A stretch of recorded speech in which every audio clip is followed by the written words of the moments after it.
है, या रब कहता है, मगर अल्लाह के रसूल कहते हैं दुआ कैसे कबूल होगी? मतमहु हराम, मलबसहु हराम, मशरबहु हराम, उसके बदन का कपड़ा हराम का है, उसके पेट की ग़िज़ा हराम की है, उसके बदन का, उसके पेट का मशरूब ये हराम का है। हराम खाकर कोई काबा में भी दुआ करे दुआ कबूल नहीं होगी।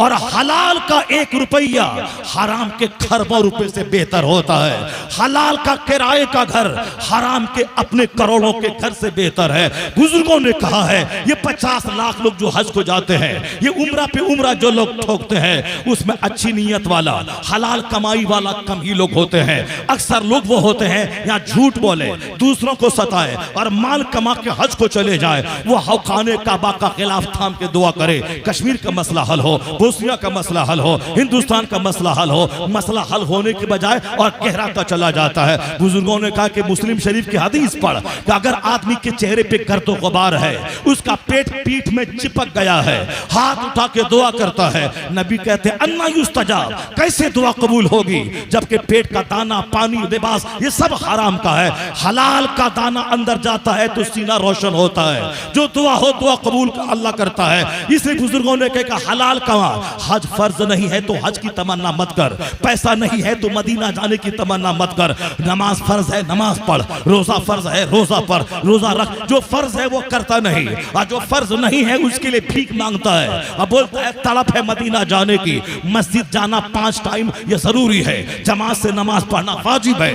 आदतन जमात छोड़ने वाला फासिक मरदूदु शहादा है। एक वक्त की नमाज जानबूझ के छोड़ना हराम और गुनाह कबीरा है। शराब पीने वाला 10 साल शराब पिए, वह तौबा करे अल्लाह माफ कर देगा। लेकिन जिसकी नमाज फर्ज हुई थी 15 साल में, वह नमाज शुरू करता है 25 साल में, या 10 साल की नमाज उसके जिम्मे कज़ा है। वह 5 बार हज कर ले, 50 बार उम्रा कर ले, फिर भी यह 10 साल की नमाज उसके जिम्मे से साकित नहीं होगी। इसे तो पढ़ना ही पड़ेगा। मुमकिन है कि तौबा करने और हज करने से जो कज़ा का गुनाह हुआ वो कज़ा का गुनाह तो माफ हो जाएगा, लेकिन जो असल में नमाज है वो नमाज तो साकित नहीं होगी, उसको तो कज़ाए उम्री के तौर पर पढ़ना ही पड़ेगा। इस माना कर शराब पीने से बड़ा गुनाह है नमाज छोड़ना, क्योंकि शराब 10 साल पे सच्ची तौबा किया माफ, लेकिन नमाज अगर 10 साल पहले फर्ज हुई थी और 10 साल के बाद शुरू किया, यह 10 साल की नमाज उसके बतौर कज़ा पढ़ना पड़ेगा।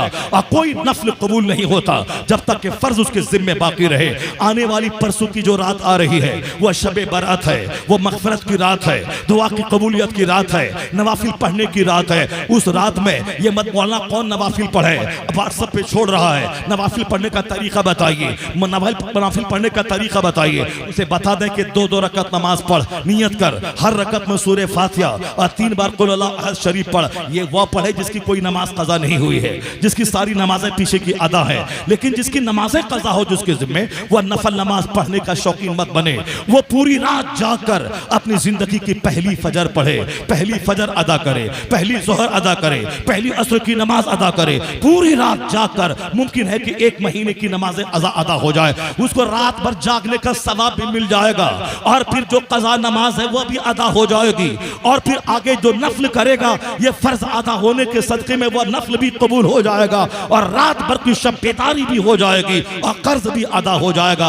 मगर शैतान खोपड़ी में यह बात आने नहीं देता। शैतान कहता आज शबे बरत है, आज नफल नमाज पढ़, 1 रकात में सूरह फातिहा 25 बार कुल अल्लाह शरीफ पढ़ेगा, 25 साल के गुनाह माफ हो जाएंगे। आला हजरत लिखते हैं जब तक रोजा फर्ज जिम्मे कज़ा है, अगला रोजा मुअल्लक रहेगा, कबूल नहीं होगा। जब तक पिछली नमाजें कज़ा है उसका कोई नफल कबूल नहीं होगा जब तक फर्ज वो अदा ना करे। इस खोपड़ी में वही बात आती है जो बात उलमा के करीब रहे, वहाँ हक बात आती है, वरना शैतान उसके दिमाग में बेशुमार बातें डालता रहता है। आने वाली शबे बारात में कज़ा नमाज़ें ज्यादा अदा करे, क्योंकि जान ले कि कोई नफल कबूल नहीं होता जब तक कि उसके जिम्मे फर्ज बाकी हो। तो आदमी खाने काबा में दुआ करता है, दुआ रद्द हो रही है। क्यों? इसलिए कि हराम माल खाकर कोई काबा का खिलाफ पकड़ के दुआ करे, दुआ कबूल नहीं होगी।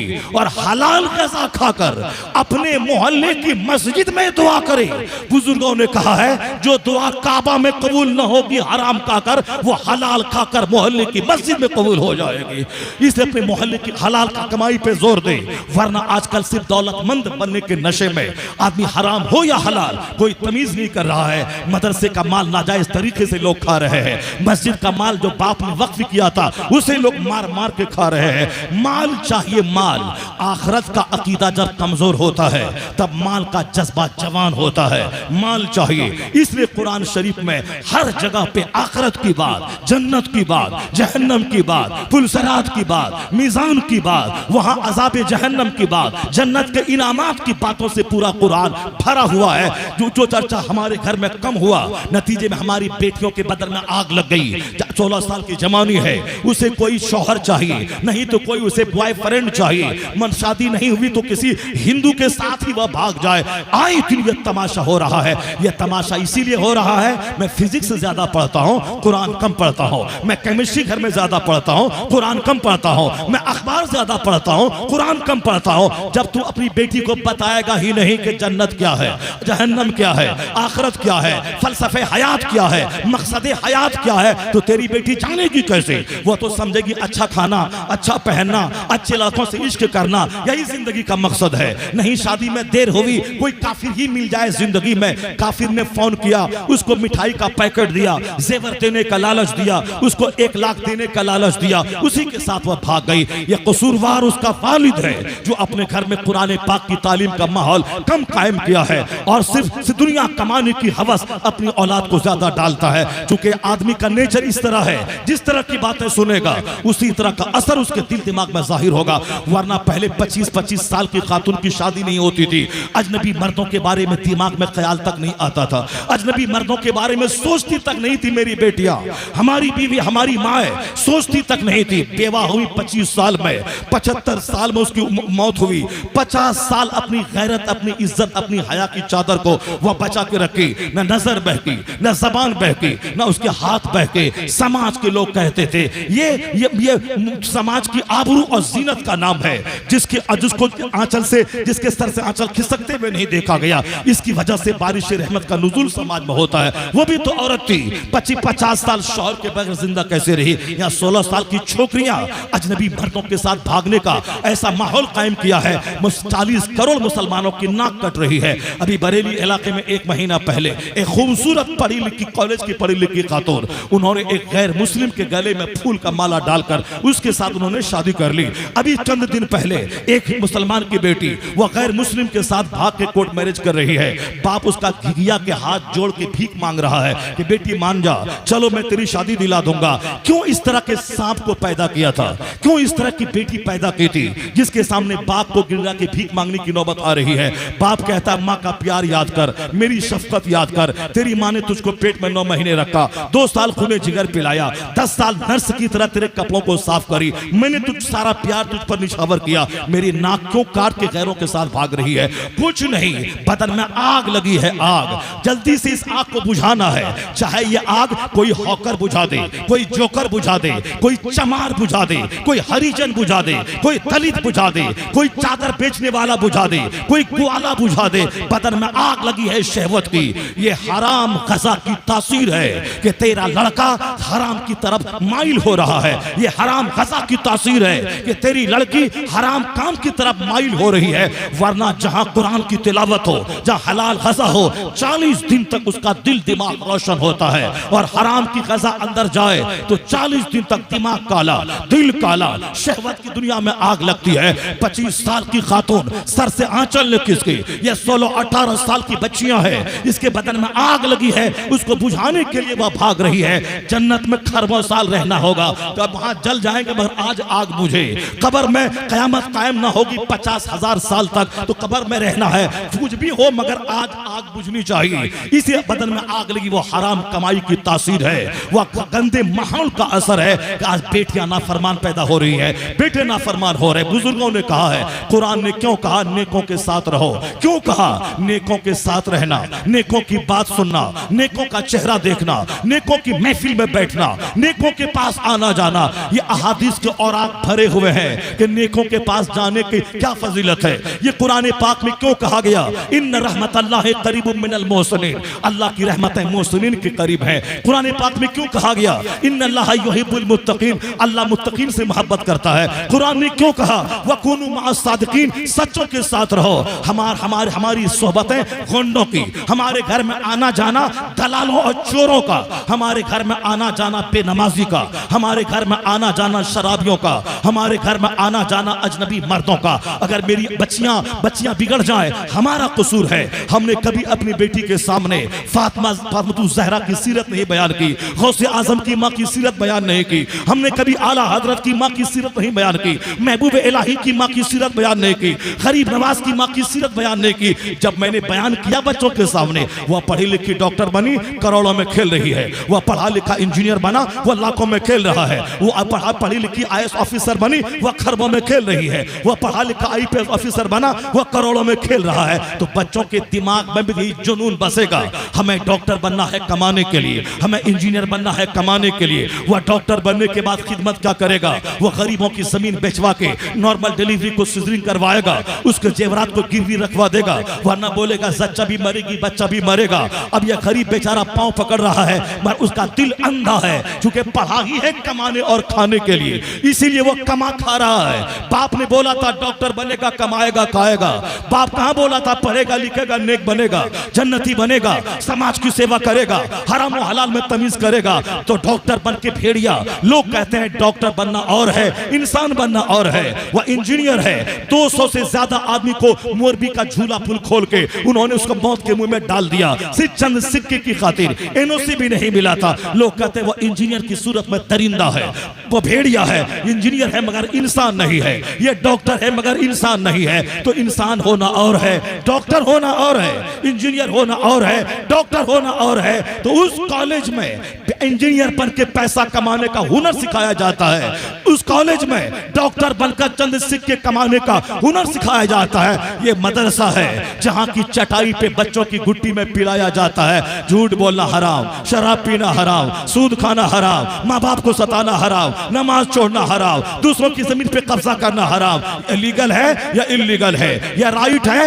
ये रॉन्ग है, या गुड है ये बैड है, या यूजफुल है ये बेनिफिशियल है। जो आदमियत का पैगाम, ये पंडित जी लखनऊ का, इन्होंने मदरसे का सर्वे करवाया, उन्होंने गलती की, मदरसे का सर्वे करवा के उसे हर क्लास में अपना जासूस भेजना चाहिए और वहां की इंक्वायरी करनी चाहिए कि अली बे वाले दर्जे में क्या पढ़ाया जाता है, बुखारी शरीफ वाले दर्जे में क्या पढ़ाया जाता है। अगर वह 2 दिन सर्वे करवाता, उसका नजरिया बदल जाता। यहाँ से आतंकवादी नहीं पैदा होते हैं, यहाँ से इंसान पैदा होते हैं। यहाँ कभी नहीं बताया जाता पढ़ने के बाद हाथ में तलवार उठा ले, हिंदुओं की गर्दन काट दे। 40 साल जिंदगी, 40 साल मदरसे की जिंदगी में, न पढ़ने के जमाने में न पढ़ाने के जमाने में कैसा कोई मौका आया कि तलवार उठा गर्दन काट दे काफिर की। वह इमरजेंसी केस है जिहाद का। जब मेरी मस्जिद खतरे में पड़ जाए, मेरा ईमान खतरे में पड़ जाए, मेरी नमाज खतरे में पड़ जाए, जब लोग मुझ पर कुफ्र थोपने लगे, मेरा ईमान बचाना मुश्किल हो, वह इमरजेंसी केस है। अपने डिफेंस के लिए जिहाद करना है, दुश्मनों के डेने तोड़ देना है।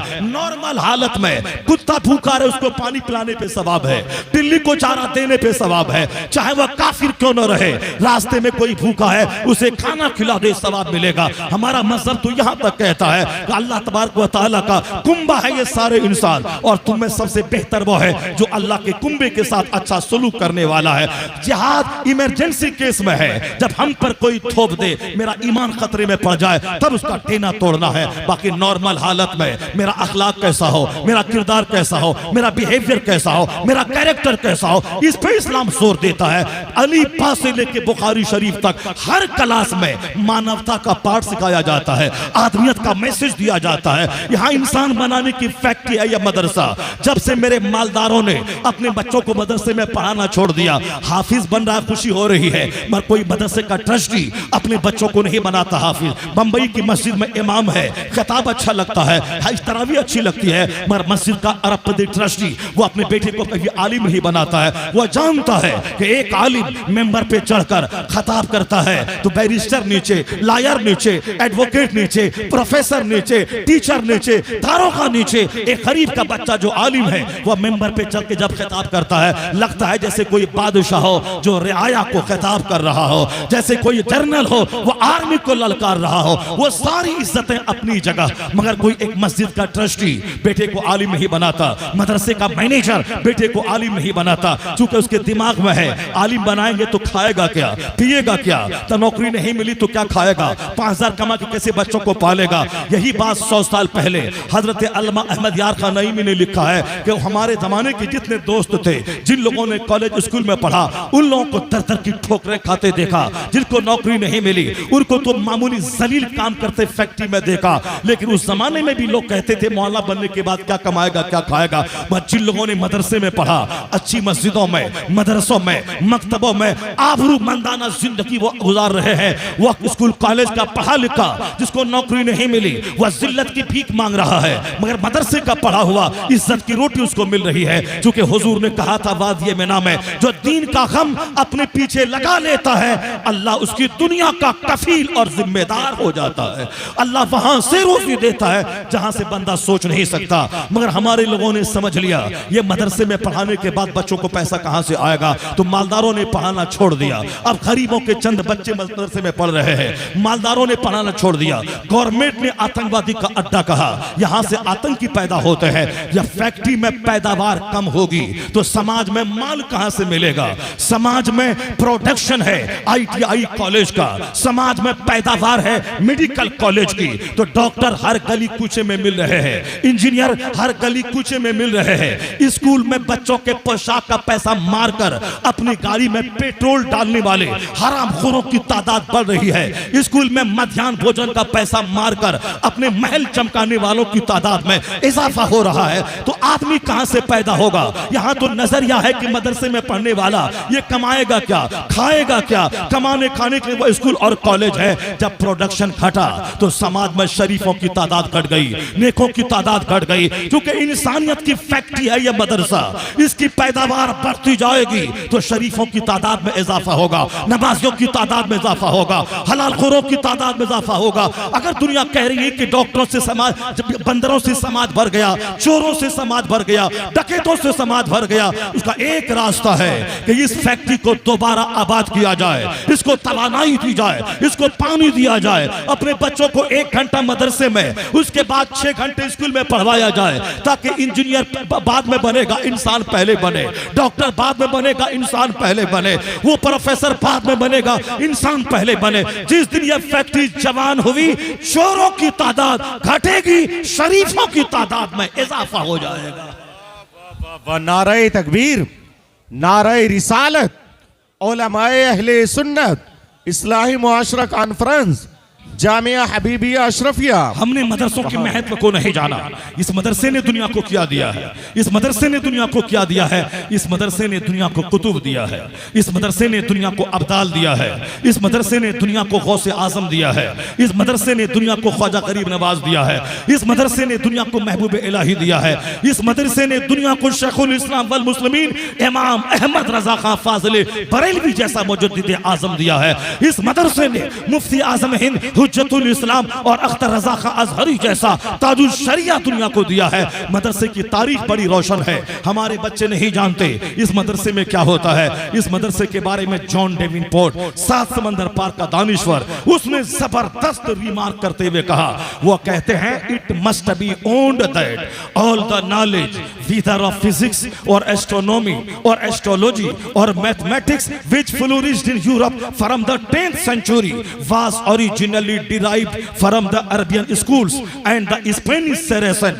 may be looked upon as the father of European philosophy. Don Davenport ने कहा था ये जो दुनिया में साइंटिफिक विकास है, ये हवाई जहाज, ये मोटर कार, ये 4 व्हीलर, ये 3 व्हीलर, ये कंप्यूटर, ये मोबाइल, ये लैपटॉप, ये टैबलेट, ये माइक्रोफोन, जो हमारे इर्द गिर्द जो इलेक्ट्रॉनिक गुड्स का अंबार और जंगल मौजूद है, यह सब साइंसदानों के दिमाग जलाने के बाद ही ये सारी चीजें वजूद में आई हैं। वो कहते हैं ये सारे उलूम अरबी मदरसों से लिए गए हैं और वो हक शनास शख्स 7 समंदर पार का, जहां से हवाई जहाज की थ्योरी आई, जहां से माइक्रोफोन की थ्योरी आई, वहां का जॉन डेविनपोर्ट कहते हैं ये सारे उलूम यानी इल्मे तबइयात, इल्मे फल्कियात, इल्मे नजूम, इल्मे रियाजी, जिसको अंग्रेजी में फिजिक्स कह दे, केमिस्ट्री कह दे, बायोलॉजी कह दे, मैथमेटिक्स कह दे, एस्ट्रोलॉजी कह दे, एस्ट्रोनॉमी कह दे, लॉजिक कह दे, फिलॉसफी कह दे, वो कहते हैं ये सारे उलूम अरबी मदरसों से लिए गए हैं।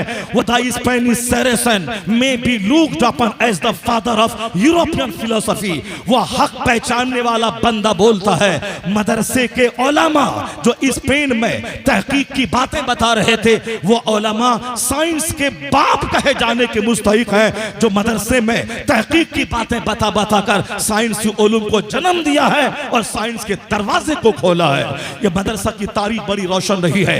हमने अपने बच्चों को मदरसे को बताया, यहाँ मौलाना पैदा होते हैं, जो मौलाना हमसे चंदा मांगने आते हैं, ज़कात व खैरात और फितरा मांगने आते हैं, मौलाना से बच के रहना, वरना सर पे टोपी पहना देगा, वरना चेहरे पे दाढ़ी रखवा देगा। ये मौलाना साल में 5 बार तेरे सामने आके तेरी दौलत को लूट के लेके चला जाएगा।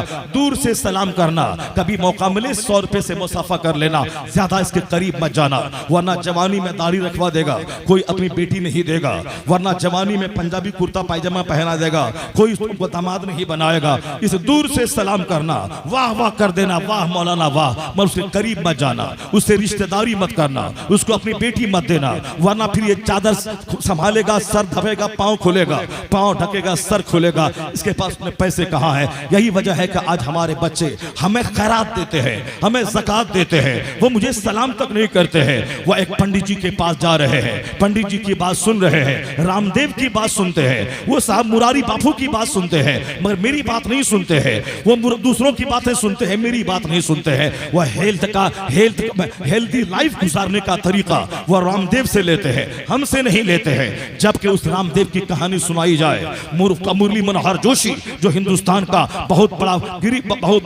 एजुकेशन मिनिस्टर था, उसकी बात सुनी जाए तो मेरा बच्चा तंग रह जाएगा।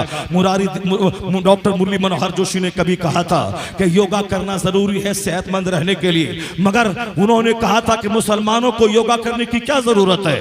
मुरली मनोहर जोशी ने कहा था कि योगा का जितना तरीका है वो सब अपनी जगह, मगर इस्लाम के पैगंबर ने जो नमाज का कानून इनको दिया है, हर दिन 24 घंटे में 5 टाइम नमाज पढ़ना और हर टाइम में कई बार सर ऊपर उठाना, नीचे झुकाना, रुकू में जाना, खड़ा रहना, निगाहों को केंद्रित करना, कभी नाक पर, कभी गोद में, कभी पांव पर, कभी सजदे की जगह पे उठना, बैठना, कुछ पढ़ना, ध्यान केंद्रित करना, कांधे पे, फिर हाथ उठा के दुआ करना। वो कहते हैं जब मैं नमाज के सिस्टम पे गौर करता हूं, कौन? भाजपा का लीडर जो गैर मुस्लिम है, जो हिंदू है, मेरा बेटा मेरी बात नहीं मानता, मगर वो गैर मुस्लिम बोलता है क्या?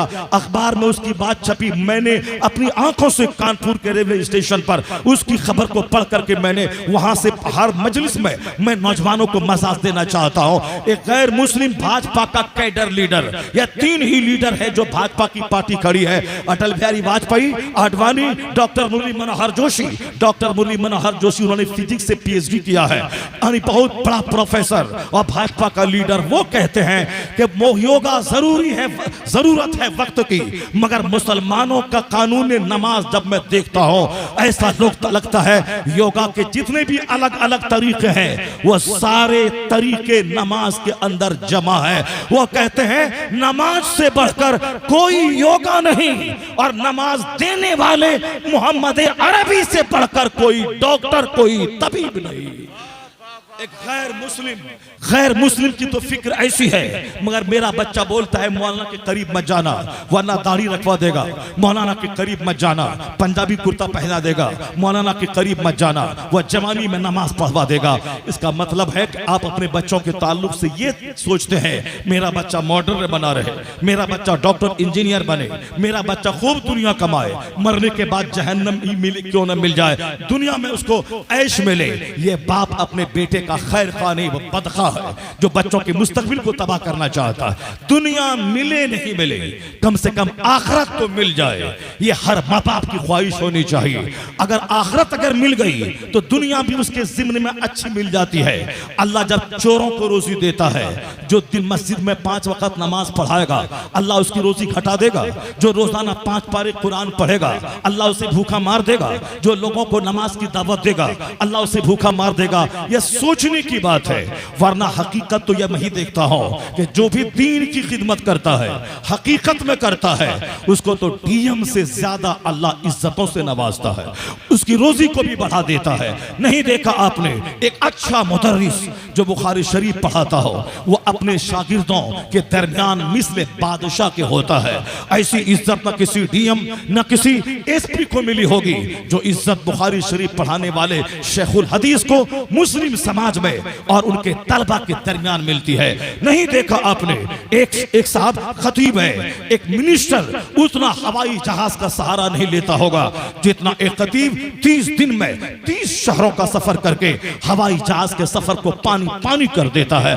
आपने तो फकीर समझा था, मदरसे में पढ़ने वाला क्या खाएगा क्या कमाएगा, तो आपने तो मास्टर दामाद चुना था, लेकिन वह मास्टर इन खतीबों के सामने कितनी दूरी पे फेंका जाएगा कहना मुश्किल है। वो तो जिंदगी में एक बार हवाई जहाज पे चढ़ता है आपका दामाद मास्टर, तो वो 50 बार सेल्फी लेता है और सबको स्टोर करके रखता है, वह सबको दिखलाता है, ये देखो मैं हवाई जहाज पे चढ़ा हूं, ये देखो मैं सीट पे बैठा हूं। यहां जो रोजाना हवाई जहाज पे चढ़ता हो उसको तो सेल्फी लेने फोटो लेने दोस्तों में शेयर करने की फुर्सत ही कहां है।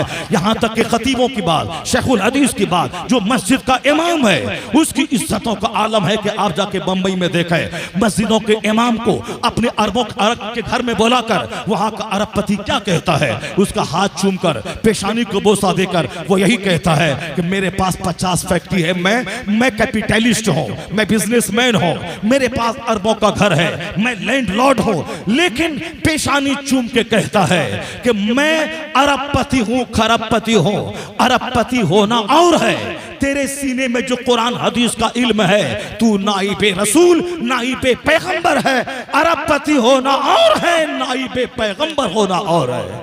नाइबे पैगंबर मुस्तफा का नाइब होना, चाहे वो किराए के घर में रहे, चाहे टूटी चप्पल पहने, चाहे पैवन वाला कपड़ा पहने, अगर वह नाइबे रसूल है उसका मुकाबला न डीएम कर सकता है, न एसपी कर सकता है, न डॉक्टर कर सकता है, न मिनिस्टर कर सकता है। अगर वाकई वो नाइबे रसूल है तो समझ ले कि जिस तरह मुस्तफा लाजवाब, उसी तरह नाइबे पैगंबर भी अपने अहद के तमाम मनासिब में लाजवाब मनसब उसका होता है।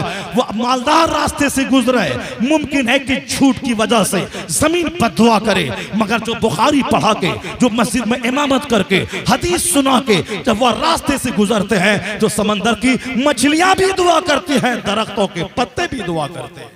इतना बड़ा शरफ अगर दुनिया ही चाहिए तो दुनिया ही चाहिए तो फिर आप समझ जाए जिल्लत के लिए तैयार रहे, रुसवाई के लिए तैयार रहे।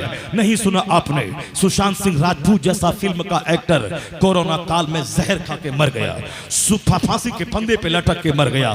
50 करोड़ का मालिक फांसी के फंदे पे लटक के क्यों मर गया? नहीं सुना आपने उसके 5 दिन के बाद एक नाचने वाली हीरोइन वो जहर खा के मर गई, 5 दिन के बाद सड़ी हुई लाश करोड़ों के फ्लैट से बाहर निकली। नहीं सुना आपने चार्ली चैपलिन, ब्रिटेन का फिल्मी स्टार कॉमेडियन, करोड़ों जिसका चाहने वाला फैंस मौजूद है, मगर वो अंदर से इतना दुखी था कि डॉक्टर के पास जाके कहता था मेरे दर्द की दवा दे दे, मैं अंदर से टूटा हुआ रहता हूं, मेरी जिंदगी में चैन और सुख नहीं है। करोड़ों को हंसाने वाला अंदर से रोता था इतना, वो कहता I like to walk in the rain, nobody can see my tears, मैं बारिश में टहल के रोना चाहता हूं ताकि जी भर के रो और बारिश की वजह से कोई मेरे आंसू को देख नहीं पाए। ब्रिटिश फिल्म स्टार अंदर से इतना टूटा है कि वो बारिश में टहल के जी भर के रोना चाहता है। नहीं सुना आपने दिल्ली का चिट्ठा ब्रदर्स खरबपति जब दोनों भाई टेबल पर बैठा अपनी प्रॉपर्टी को डिवाइड करने के लिए कई साल तक साथ में रहा, आखिर में फैसला करके प्रॉपर्टी को बांट लेना चाहिए। खरबों में खेलने वाला आदमी जब टेबल पर लाइसेंसी रिवॉल्वर रख के दोनों भाई बैठा, दोनों के बॉडीगार्ड्स हैं, दोनों के लाइसेंसी रिवॉल्वर हैं, कहा मेरे छोटे भाई ये प्रॉपर्टी तुम्हारी, कहा ओके, ये प्रॉपर्टी हमारी, कहा ओके, ये मार्केटिंग कॉम्प्लेक्स तुम्हारा, ठीक है, ये मार्केटिंग कॉम्प्लेक्स मेरा, ठीक है। प्रॉपर्टी बढ़ती रही, प्रॉपर्टी इतनी थी कि साहब ऐसा लगता है कि पूरा हरियाणा का गुड़गांव का इलाका उसी की प्रॉपर्टी पे बसा हुआ हो। इतना बड़ा उद्योगपति, इतना बड़ा मालदार था। चिट्ठा ब्रदर्स टाइम्स ऑफ इंडिया में खबरें उसकी छपी, सारा हिंदुस्तान मातम करने लगा। अरबों में खेलने वाला दोनों भाई जब टेबल पर बैठा तो एक प्रॉपर्टी की खातिर या दोनों भाई आपस में अड़ गए, बजीद हो गए, कहा यह प्रॉपर्टी मेरी रहेगी। छोटे ने कहा वह मेरी रहेगी, बड़े ने कहा मेरी रहेगी। अगरचे बड़ापन दिखलाते हुए छोटे को दे भी देता तो भी उसके अरबपति होने में कोई फर्क नहीं पड़ता। अगर छोटा भाई बड़े भाई को ही दे देता तो भी उसके खरबपति होने में कोई फर्क नहीं पड़ता। करता। ये दुनिया है, ये दुनिया जलील है और जलीलों को दी जाती है। हुजूर ने कहा अद्दुनिया जीफतुन व तुल्लाबुहा किलाब, ये दुनिया मुर्दार है, उसके तलबगार कुत्ते हैं। मरी हुई बकरी को इंसान नहीं खाता, मरी हुई बकरी को कुत्ता खाता है। जो नमाजें छोड़कर दुनिया कमाए, जो ज़कात छोड़ के दुनिया कमाए, जो हज और रोजा छोड़ के दुनिया कमाए, जो हराम और हलाल की तमीज खो के दुनिया कमाए, पक्का दुनियादार बन के दुनिया कमाए, उसकी मिसाल कुत्तों से दी गई। ये कुत्ता है जो मुर्दार पर टूट पड़ रहा है। हुजूर ने कहा दुनिया मुर्दार है, उसका तलबगार कुत्ता है। अब सोच ले वह लोग कैसी जिंदगी बसर कर रहे हैं। पैगंबर आज़म क्या फरमाते हैं, हदीस पाक का जो मफहूम है, कुरान शरीफ में अल्लाह ने फरमाया कि अगर ये सारे लोगों के काफिर होने का चांस नहीं होता तो इतनी दौलतें हम काफिरों को दे देते। उनके मकान की छतें, सीढ़ियां सब सोने चांदी की बना देते। कुरान में एक सूरह ज़ुखरुफ है, उस ज़ुखरुफ का माने होता सोना चांदी, डेकोरेशन, आराइश और सजावट। उस सूरत में एक आयत है जिसकी वजह से उसका नाम दुखान पर सूरह ज़ुखरुफ पड़ा है। अल्लाह कहता है वलौला अयकुन अन्नासु उम्मतन वाहिदा ला जअलना लिमन यकफुरु बिर्रहमान लिबुयूतिहिम सुक़फ़न मिन फिद्दा। अल्लाह कहता है अगर सारे लोगों के काफिर होने का चांस नहीं होता तो हम इन काफिरों को यानी अल्लाह के मुनकिरों को, अल्लाह के बागियों को, अल्लाह के दुश्मनों को, अल्लाह खुद कहता है मैं अपने दुश्मनों को जो मुझको नहीं मानता है, जिसको मैंने पैदा किया, कुत्ता, जानवर, बिल्ली, झाड़, इसके सामने वो सर टेकता है, इन काफिरों को, रहमान के बागियों को ला जअलना लिमन यकफुरु बिर्रहमान, रहमान के मुनकिरों को इतनी दौलतें दे देते, उनके मकान की छतें चांदी की बना देते, उनके मकान के दरवाजे, उनके मकान के फर्नीचर यह सब सोने चांदी की बना देते। इस आयत को 50 बार पढ़िए। जिस दौलत की खातिर आप नमाजें छोड़ते हैं, जिस दौलत की खातिर आप झूठ बोलते हैं, जिस दौलत की खातिर मदरसे की वक्फ प्रॉपर्टी को बेचते हैं, जिस दौलत की खातिर मदरसे का चंदा रमजान में किए उस मदरसे को न दे के सारा अपने पेट में डाल लेते हैं, इस कदर हवस लगी, उससे बेहतर है वो 8 घंटे ईंट ठोकर 300 रुपए डेली कमाने वाला जो हलाल कमाता है और पसीना का हर कतरा उसके गुनाहों के दाग को मिटा देता है। ये मालदार बनने की हवस ने मुझे हरामखोर बना दिया। मस्जिदों की प्रॉपर्टी जो बाप ने वक्फ की थी उसको बेटा ने उस पर कब्जा कर लिया। नहीं, वो बाप दिया था, मैं नहीं दूंगा, बाप ने लिखा नहीं था, इसलिए वह जमीन हमारी, हमारे नाम से है, वह बाप के तरके वाली जमीन हमारी है। ऐसे भी हरामखोर लाखों की तादाद में इस जमीन पे बस रहे हैं। अल्लाह नहीं कुछ कहता उसको, क्योंकि ये दुनिया है, ये दुनिया दारुल अमल है, दारुल जज़ा नहीं है। अल्लाह छूट देता है 10, 20, 50 साल, उसके बाद जब पकड़ता है तो बंदे की औकात याद दिला देता है, उसकी जड़ें काट देता है। कुतिया दाबिरुल कौमिल लज़ीना ज़लमू, जालिमों की बुनियाद काट देता है। अल्लाह के नजदीक 100 साल 1 सेकंड होता है। नमरूद को सल्तनत दी, जब खुदाई का दावा उसने किया तो अल्लाह ने 10, 20, 50 साल की छूट के बाद जब उसे पकड़ा है, एक मामूली सा मच्छर के जरिया उसे तड़पा तड़पा के ऐसा हिलाक किया, जिनके सामने खुदाई का दावा किया था, जिन लोगों से सजदा करवाया था, जिन लोगों से कहा था कि मैं खुदा हूं, मैं मारता हूं, जिलाता हूं, उन लोगों के सामने पाखाने में लथपथ तड़प तड़प कर एक मामूली मच्छर की ज़र्ब की वजह से वह जलील और रुस्वा होके मरा, तड़प तड़प के मरा। सारे लोगों ने तमाशा देखा, खुदाई का दावा करने वाला किस कदर रुस्वा होके मर रहा है। तो मेरा खुदा वही है जो वो मोहलत देता है और जब पकड़ता है तो उसकी जड़ें काट देता है, जालिमों की बुनियाद काट देता है। जो खुदा कल के नमरूद को नहीं छोड़ा, जो खुदा कल के फिरौन को 400 साल की लंबी उम्र दिया और जब खुदाई का दावा किया, लंबी उम्र देने के बाद समंदर में उसे तड़पा तड़पा के मार दिया। वह बोलता रहा कि मैं ईमान लाया अल्लाह पर और जनाब मूसा व हारून के रब पर, मगर अल्लाह ने कहा नहीं, अल-आना वक़द असैत क़ब्लु व कुन्त मिनल मुफ़्सिदीन, अभी तू ईमान लाता है, इससे पहले तू फसादी और बागी था। आज मैं तेरी लाश बचाऊंगा ताकि आने वाले लोग जान जाएं कि घमंडी का अंजाम क्या होता है।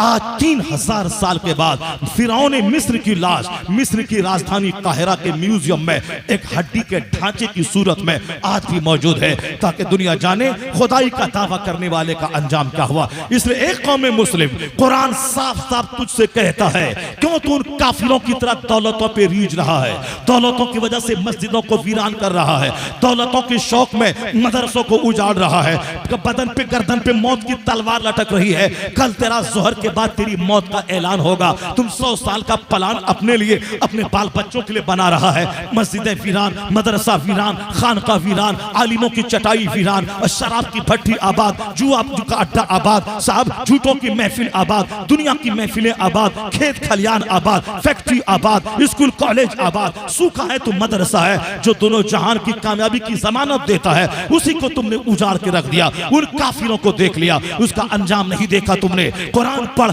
मायूस मत हो जा। ये सारे काफिर मिलकर तुझको मिटाना चाहेंगे, नहीं मिटा पाएंगे। तुम्हारा खुदा इतना ताकतवर है जो कल के नमरूद को नहीं छोड़ा, वो आज के नमरूद को भी नहीं छोड़ेगा। जो कल के फिरौन को नहीं छोड़ा, वो आज के फिरौन को भी नहीं छोड़ेगा। जो कल के अबू जहल को नहीं छोड़ा, वो आज के अबू जहल को भी नहीं छोड़ेगा। जो कल के यजीद को नहीं छोड़ा, वो आज के यजीद को भी नहीं छोड़ेगा। अल्लाह रब्बुल इज्जत की रस्सी को मजबूती से थामेरा, यहाँ इज्जत मिलेगी, यहाँ फकार मिलेगा, यहाँ खिलाफत मिलेगी, यहाँ तुम्हें चाइना मिलेगा, यहाँ जापान मिलेगा, यहाँ अमेरिका मिलेगा, यहाँ रूस मिलेगा, दुनिया यहाँ मिलेगी। मुस्तफा की जन्नत अल्लाह तुम्हें वहां अता करेगा। वाह वाह वाह वाह, नाराए तकबीर। हम की नेमतें इसी में पिना है। मुस्तफा का गुलाम बन जा। इन काफिरों की नकल मत कर बच्चों के बर्थडे में, इन काफिरों की नकल मत कर शादी ब्याह में, कार्ड छपाने, डेकोरेशन करने, खूब जबरदस्त धूमधाम से नाचने गाने और डीजे बजाने। इन काफिरों की नकल करेगा तो जलील हो जाएगा। तेरी बेटी का निकाह टूट जाएगा, तेरी बेटी को जिंदगी भर जिल्लत का सामना करना पड़ेगा, तुझे जिंदगी भर मकरूज रहना पड़ेगा, तेरे चेहरे पे रौनक कभी नहीं आएगी, तेरा घर उजड़ जाएगा। अगर काफिरों की नकल करते हुए तुमने बर्थडे पार्टी में केक काटा, तुमने शादी ब्याह में डीजे बजवाया, तुमने अपनी बेटी अपनी बीवी को नचवाया, अपनी बेटी को जींस टी शर्ट पहन के स्कूल कॉलेज भेजवा के उनकी इज्जत और आबरू से खिलवाड़ किया, तो यहाँ जलील होगा, यहाँ रुस्वा होगा। ये काफिर तुम्हें मसल के रख देगा, ये काफिर तुम्हें जलील करेगा, मरने के बाद जहन्नम की आग में जलेगा। और अगर तुमने शादी ब्याह में मुस्तफा की सुन्नत का ख्याल रखा, कुरान हदीस ने जो कहा, शादी मेरा, शादी में, अकीका में, खतना में, वलीमा में, मकान की तामीर में, बच्चों की तालीम और ताल्लुम में, हर काम में जब मुस्तफा सबसे बड़े हैं तो मुस्तफा की बातों को निगाह के सामने रख। अपनी माँ की गोद से लेके कब्र की गोद तक सारा फैसला मुस्तफा के कानून की रोशनी में कर, फिर उसके बाद देख ले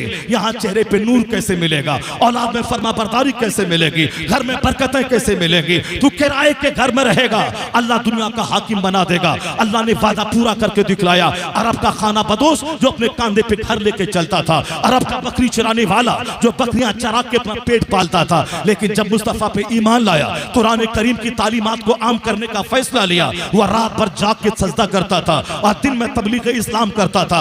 अल्लाह ने उन बकरी चराने वालों को ईरान दे दिया, रूम दे दिया, हिंदुस्तान दे दिया, जापान चाइना दे दिया। 100 साल में आधी दुनिया पे मुसलमानों को सल्तनत दे दी। अल्लाह वही है, रसूल वही है, कुरान वही है, दीन वही है। आज भी इज्जत मिल सकती है, शर्त है मदरसा आबाद हो, मस्जिद आबाद हो, घर आबाद हो, पेशानी सजदों से आबाद हो, मेरा सारा काम सुन्नतों के मुताबिक हो। दुनिया में सल्तनत मिलेगी, मरने के बाद मुस्तफा की शफात मिलेगी। की मोहम्मद से वफा तूने तो हम तेरे हैं, ये जहां चीज है क्या लौह कलम तेरे है। बातें तो बोलने की हजारों है, अमराज तो हजारों है, मगर उस अमराज का इलाज एक ही है। He must be called the savior of humanity. If a man like him were to assume the dictatorship of the modern world, he must succeed in solving its problems. Bernard Shaw ने कहा, मोहम्मद अरबी इंसानियत के मुहाफिज हैं। अगर कोई मसले से दो चार है, सिर्फ मुस्तफा को अपना रहनुमा मान ले, वो अपनी जिंदगी के सारे मसाइल को हल करने में कामयाब हो जाएगा। मुस्तफा की जात तमाम समस्याओं का समाधान बन के आई है। आका अलैहिस्सलाम की जात सारे दर्द की दवा बन के आई है। सरकार दो जहां की जात गिरामी सारे प्रॉब्लम्स का हल लेके आई है। जबान से कहना कि मुस्तफा लाजवाब है और है, अपनी एक्टिविटीज से हुजूर की तालीमात को नाफिज करके साबित करना ये और बात है। आज सिर्फ जबानी खोखला दावा है और हकीकत में जो रूह ईमान है वही खत्म है। मैंने वो हदीस पाक सुनाई थी आपको, जन्नत में नहीं जाओगे जब तक कि मोमिन न बन जाओ, वला तुमिनु हत्ता तहाब्बु, मोमिन नहीं बनोगे जब तक कि आपस में मोहब्बत न करो। मस्जिद के इमाम मौज़िन लड़े नहीं, आपस में मोहब्बत करे। मदरसे के 10 टीचर आपस में लड़े नहीं, घमंड और गुरूर न करे कि मैं शेखुल हदीस, तू मुंशी जी फारसी की पहले पढ़ने वाला नहीं। एक दूसरे से पहल करे। मुस्तफ़ा ने बच्चों को सलाम में पहल किया, अपनी बीवियों को सलाम में पहल किया। अगर अपनी अना को मानेंगे तो सारी जिंदगी भैंस बन के रहेंगे, सलाम में पहल नहीं करेंगे। पर हुजूर को सामने ले आए कि मैं बड़ा या मुस्तफ़ा बड़ा। हुजूर बीवियों को सलाम करते, बच्चों को सलाम करते। जहां बीच में सरकार आ गए सारा गुरूर मिट जाएगा, आजिज़ी और खाकसारी पैदा हो जाएगी। जिंदगी के हर मोड़ में सरकार दो जहां की हयात तैयबा को सामने रखिए। सबसे मोहब्बत करना। अपने घर में आप हमेशा रहती हैं, आप सास हैं, आप बहू हैं, बेटा आपका बंबई में कमा रहा है, शौहर आपका मुरादाबाद में कमा रहा है, 24 घंटे आप दोनों घर में रहती हैं। अगर दोनों तनाव में, कशीदगी में, नफरतों में रहेंगी तो बीमार दोनों पड़ेंगी, इलाज बेटे को करवाना पड़ेगा। आप दोनों ब्लड प्रेशर में जिएंगी, इलाज बच्चे को करना पड़ेगा, आपके शौहर को करना पड़ेगा। बीच में पिसता है ये बेटा, एक तरफ बीवी एक तरफ माँ। ये तो रहा, रात हुई आया आराम का, सुबह चला गया। आप दोनों खुश रहिए। खुश रहेंगे तो बीमार नहीं पड़ेंगे, बीमार नहीं पड़ेंगे तो बेटे का भला होगा। बेटे की मामूली सी आमदनी आपके घर को जन्नत बनाने के लिए काफी हो जाएगी। अगर दोनों हमेशा लड़ती रहे, एक दूसरे से तनाव में रहे, अकड़ के रहे कि मैं सास हूं, मैं बहू हूं, मैं उनको सलाम क्यों करूं, तो फिर तो घर में आग लगेगी, बेटा भी जल के राख हो जाएगा। आप दोनों आप बेटे से महरूम हो जाएंगी और आप अपने शौहर से महरूम होकर एक विधवा बन जाएंगी। अपने घर को खुशगवार बनाने का तरीका वही जो हुजूर ने फरमाया, नहीं बनेगा मोमिन जब तक आपस में मोहब्बत न करो। आज समाज में नफरत की आग लगी, हम सबसे बड़े हैं, इसी घमंड ने सबको तबाह बर्बाद करके रख दिया। ससुर और दामाद का रिश्ता चरमराया हुआ है, औलाद और वालिदैन का रिश्ता गड़बड़ है। ये सब इसीलिए घमंड ने, मैं बड़ा। हुजूर ने कहा ला यदखुलुल जन्ना मन कान फी क़ल्बिही मिस्क़ालु ज़र्रतिन मिन किब्र। नहीं जाओगे जन्नत में जब तक कि एक राई बराबर भी घमंड सीने में रहेगा तो जन्नत में दाखिल नहीं होगे। राई बराबर, यहाँ घमंड का पुतला है और मोज पे ताव है कि जन्नत मेरी जागीर है। हुजूर कहते हैं राई बराबर, जर्रा बराबर घमंड सीने में रहा, ला यदखुलुल जन्ना, वो जन्नत में नहीं जाएगा। आका फरमाते हैं अच्छा पहनना जूता, अच्छा कपड़ा पहनना घमंड नहीं है, हक बात नहीं मानना ये घमंड है। अल किब्र, हक बात नहीं, घमंड ये है कि हक बात नहीं मानना, मुसलमानों को हकीर समझना, ये है घमंड। अच्छा कपड़ा खाना पीना ये घमंड नहीं है। दूसरों को हकीर समझना, दूसरों की राय तस्लीम नहीं करना, अच्छी बात नहीं मानना, ये घमंड है। मगरूर जन्नत में नहीं जाएगा। घमंड को तोड़ने के लिए हुजूर ने कहा आपस में सलाम को फैला दे। आका फरमाते अवला अदुल्लुकुम अला शैइन इज़ा फ़अलतुम अफ़शुस सलाम बैनकुम। हुजूर ने कहा एक नुस्खा बता दो जिससे आपस में मोहब्बत पैदा हो जाएगी। आका फरमाते हैं अफ़शुस सलाम बैनकुम, आपस में सलाम को फैला दे, मोहब्बत पैदा हो जाएगी। यानी इंतजार मत करके मेरा बेटा है, बाप बेटे को सलाम करे, बेटा बाप को सलाम करे, बीवी शौहर को सलाम करे, शौहर बीवी को सलाम करे, सास अपनी बहू को सलाम करे। अकड़ के ना रहे कि मैं बेटा वाली हूं, नहीं, आदमी बन के रहे, मुस्तफा की कनीज बन के रहे, जन्नत की तड़प लेके जिए, हुजूर की सुन्नतों के मुताबिक जिए कि सलाम में पहल करने वाले को 90 नेकी मिलती है और सलाम का जवाब देने वाला 10 नेकी ही ले पाता है। 90 नेकी मैलू सलाम में पहल करके। और हुजूर ने फरमाया है अल बादी बिस, हदीस में आया है कि सलाम में पहल करने वाला बरी मिनल किब्र, वो घमंड से बरी है।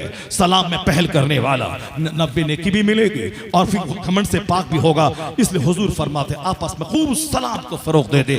बात बहुत छोटी सी है लेकिन अपने दामन में इतने बेनिफिट्स और फवायद रखती है कि आप दंग रह जाएं। सलाम जबान पे आता है, सामने वाला चेहरा बिगाड़ के रखा है, तमतमाता हुआ चेहरा काला है, अंदर में वो गंदगी पाल रहा है कि ये आदमी बहुत बुरा है। लेकिन जहां सलाम कर दें आप अस्सलामु अलैकुम, चेहरे पे मुस्कुराहट आ जाती है, सारा घमंड दूर हो जाता है। इसलिए इस पॉइंट को मोहब्बत बनाने के लिए जरूरी है कि मालदार गरीबों को सलाम करे, गरीब मालदारों को सलाम करे, वेट नहीं करे। कयामत की निशानी है कि सलाम जान पहचान वालों तक महदूद होकर रह जाएगा। तो अभी जल्दी निशानी मत आने दीजिए, मुस्तफा का गुलाम बन के जिंदा रहिए और खूब आपस में सलाम को बांटिए। अस्सलामु अलैकुम 10 नेकी मिल गई, व रहमतुल्लाह 20 नेकी मिल गई, व बरकातुल्लाह 30 नेकी मिल गई। नापाक है जिस हाल में रहे सलाम करना माना नहीं है, सलाम करें। आप नापाक है नमाज नहीं पढ़ सकते, सलाम तो कर सकते हैं। आप बेवजू है नमाज नहीं पढ़ सकते, सलाम तो कर सकते हैं। सलाम वो नेकी है चाहे औरत हैज नफास में क्यों न रहे, चाहे मर्द मोहतलिम क्यों न रहे, सलाम करे। सलाम करने से नेकी मुफ्त में मिलेगी। जो नेकी आसानी से नेकियों का खजाना बन के आ सकती है, यह गुरूर है, उसको करीब आने नहीं देता। उसी घमंड को तोड़ने की जरूरत है, उसी गुरूर को मारने की जरूरत है। यह दीनी महफिलों में आना, नेक बातें सुनना, इसका सबसे बड़ा फायदा यह होता है